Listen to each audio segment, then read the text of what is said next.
ខ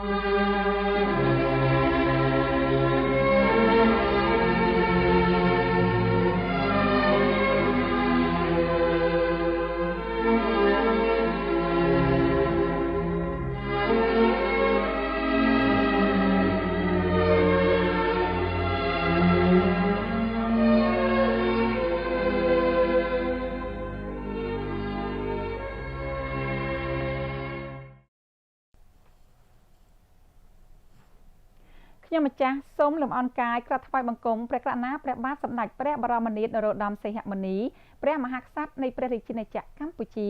និងសម្ដេចព្រះមហាក្សត្រីព្រះវររាជមាតាជាតិខ្មែរក្នុងស្រីភាពសេចក្តីថ្លៃថ្នូរនិងសុភមង្គលជាទីគោរពសក្ការៈដ៏ខ្ពង់ខ្ពស់បំផុត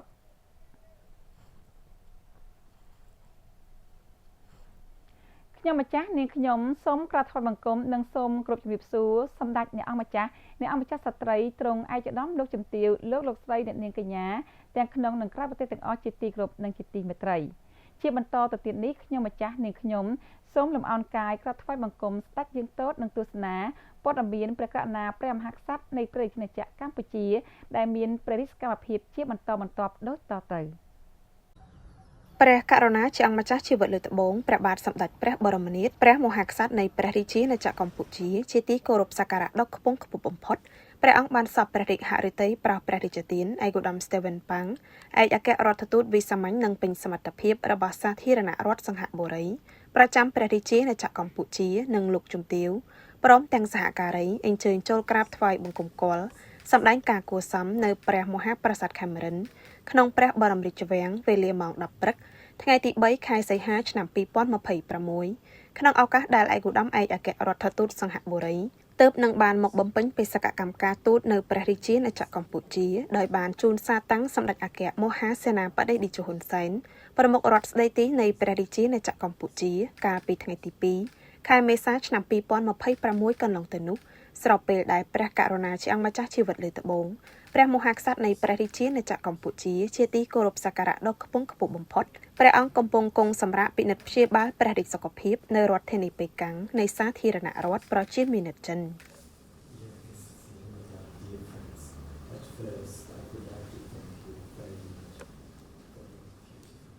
ក្នុងឱកាសនោះឯកឧត្តមឯកអគ្គរដ្ឋទូតសង្ហបុរីបាននាំមកនៅដង្វាយវត្ថុអនុស្សាវរីយ៍ថ្វាយព្រះករុណាជាអង្គម្ចាស់ជីវិតលើត្បូងជាទីគោរពសក្ការៈដ៏ខ្ពង់ខ្ពស់បំផុត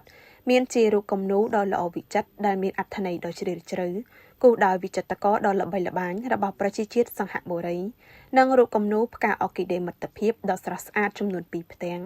ដែលផ្កាទាំងពីរនោះមានឈ្មោះថា Dendrobium នរោត្តមសីហមុនីនិង Mayara Prince នរោត្តមសីហនុ ឈ្មោះផ្កាទាំងពីរនេះត្រូវបានប្រសិទ្ធនាមតាមព្រះបរមនាមដ៏ខ្ពង់ខ្ពស់របស់ព្រះអង្គទាំងទ្វេកាលពីអំឡុងពេលព្រះរាជដំណើរទស្សនកិច្ចដ៏ឧត្តុង្គឧត្តមនៃព្រះករុណាព្រះបាទសម្ដេចព្រះនរោត្តមសីហនុកាលពីឆ្នាំ 1962 និងកាលពីឆ្នាំ 2006 របស់ព្រះករុណាជាអង្គម្ចាស់ជីវិតលើត្បូងជាទីគោរពសក្ការៈដ៏ខ្ពង់ខ្ពស់បំផុតការប្រសិទ្ធនាមផ្កាទាំងពីរនេះបង្ហាញពីការរួបរวมសាមគ្គីឆ្លុះបញ្ចាំងពីមិត្តភាពដ៏ជិតស្និទ្ធនិងការរីកចម្រើនពីមួយចំនួនទៅមួយចំនួននិងការរីកចម្រើននៃទំនាក់ទំនងមិត្តភាពរវាងប្រទេសយើងទាំងពីរសង្ហបុរីកម្ពុជាពីមួយចំនួនទៅមួយចំនួនដោយឡែកព្រះករុណាជាអង្គម្ចាស់ជីវិតលើត្បូងជាទីគោរពសក្ការៈដ៏ខ្ពង់ខ្ពស់បំផុតបានសពព្រះរាជហឫទ័យប្រោសព្រះរាជទានវត្ថុអនុស្សាវរីយ៍ដ៏មានតម្លៃខ្ពង់ខ្ពស់ជូនឯកឧត្តមឯកអគ្គរដ្ឋទូតសង្ហបុរីដោយទទួលបានប្រអប់បារីប្រាក់និងលោកជំទាវទទួលបានថាសប្រាក់លម្អដោយក្បូរក្បាច់ចម្លាក់ប្រពៃណីខ្មែរមានក្បាច់ចម្លាក់អង្គរនិងក្បាច់ផ្កាភ្ញីផ្សេងៗទៀតយ៉ាងល្អវិចិត្រដែលបង្ហាញអំពីភាពរុងរឿងនៃខឿនវប្បធម៌សិល្បៈនិងប្រពៃណីទំនៀមទម្លាប់របស់ប្រជាជាតិខ្មែរ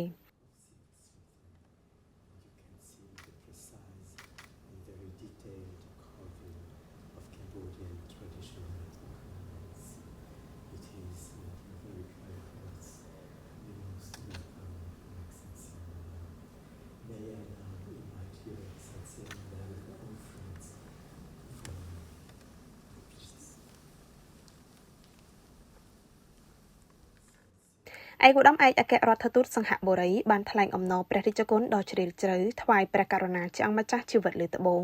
ជាទីគោរពសក្ការៈដ៏ខ្ពង់ខ្ពស់បំផុត ព្រះអង្គសពព្រះរាជហឫទ័យប្រោះព្រះរាជទានឯកឧត្តមឯកអគ្គរដ្ឋទូតបានចូលក្រាបថ្វាយបង្គំគាល់ថ្វាយនៅសេចក្តីគោរពនឹករលឹកដ៏ខ្ពង់ខ្ពស់នៃឱកាសដ៏វិសេសវិសាលនេះ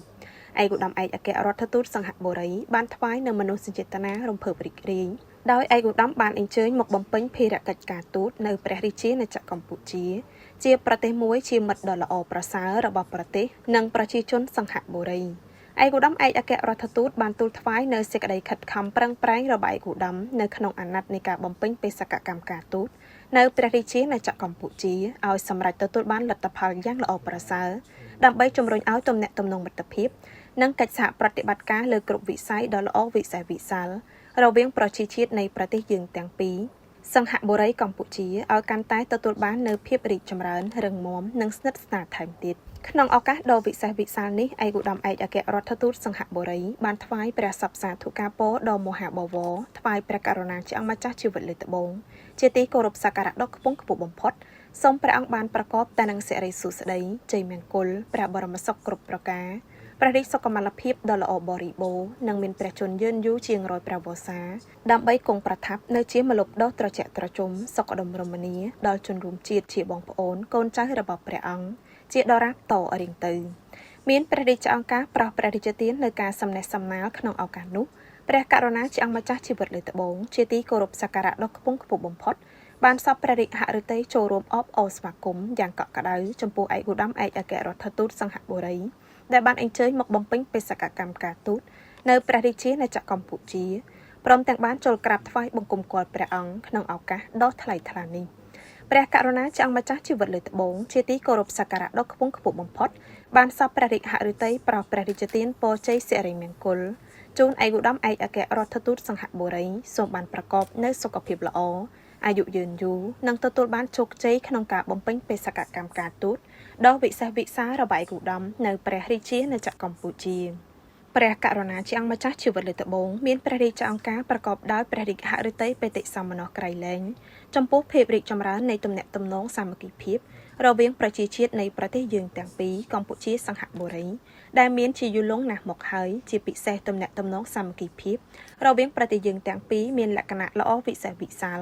ក្រោមព្រះរាជតម្រិះដ៏ភ្លឺស្វាងបំផុតរបស់ព្រះករុណាព្រះវររាជបិតាជាតិខ្មែរព្រះបរមរតនកោដ្ឋជាទីគោរពសក្ការៈដ៏ខ្ពង់ខ្ពស់បំផុតជាមួយនឹងថ្នាក់ដឹកនាំសង្ហបុរីក្នុងចំនួនមុនហើយមាគ៌ាដ៏ត្រចះត្រចង់នេះត្រូវបានថ្នាក់ដឹកនាំនិងប្រជាជននៃប្រទេសយើងទាំងពីរគោរពដង្ហែតាមរហូតដល់សព្វថ្ងៃឆ្លៀតក្នុងឱកាសដ៏ប្រពៃនោះដែរព្រះករុណាជាអង្គម្ចាស់ជីវិតលើត្បូងជាទីគោរពសក្ការៈដ៏ខ្ពង់ខ្ពស់បំផុតព្រះអង្គបានសម្ដែងនូវសេចក្តីកតញ្ញូតាធម៌ជាអនេកបការចំពោះសាធារណរដ្ឋសង្ហបុរីដែលបានផ្ដល់ជំនួយដល់សប្បុរសថ្លៃថ្លានិងមានទំហំធំធេងចូលរួមចំណែកក្នុងដំណើរការស្ដារនិងអភិវឌ្ឍនៅកម្ពុជាឲ្យមានការរីកចម្រើនជឿនលឿនដោយឥតឈប់ឈរព្រះករុណាជាអង្គម្ចាស់ជីវិតលើត្បូងព្រះអង្គសពព្រះរាជហឫទ័យប្រោះព្រះរាជទានពរជ័យមង្គលជូនឯកឧត្តមឯកអគ្គរដ្ឋទូតនៃសាធារណរដ្ឋសង្ហបុរីនិងលោកជំទាវព្រមទាំងសហការីសូមបានប្រកបនូវសុខភាពល្អអាយុយឺនយូរនិងសូមឲ្យឯកឧត្តមឯកអគ្គរដ្ឋទូតទទួលបានជោគជ័យក្នុងការបំពេញបេសកកម្មការទូតដ៏វិសេសវិសាលរបស់ឯកឧត្តមនៅព្រះរាជាណាចក្រកម្ពុជា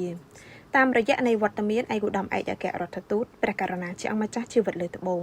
ជាទីគោរពសក្ការៈដ៏ខ្ពង់ខ្ពស់បំផុតបានប្រោះព្រះរាជទាននៅព្រះរាជបណ្ដាំសាកសួរសុខទុក្ខព្រះរាជហឫទ័យនឹករលឹកជូនថ្នាក់ដឹកនាំនៃសាធារណរដ្ឋសង្ហបុរីប្រកបដោយមនោសញ្ចេតនាភេត្រភាពដ៏ជ្រាលជ្រៅថែមទៀតសម្រាប់ប្រជាជាតិនៃប្រទេសយើងទាំងពីរ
គ្រូទស្សនិកជនជាទីគោរពព័ត៌មានព្រះរាជកម្មភាពរបស់ព្រះករុណាព្រះមហាក្សត្រនៃព្រះរាជាណាចក្រកម្ពុជា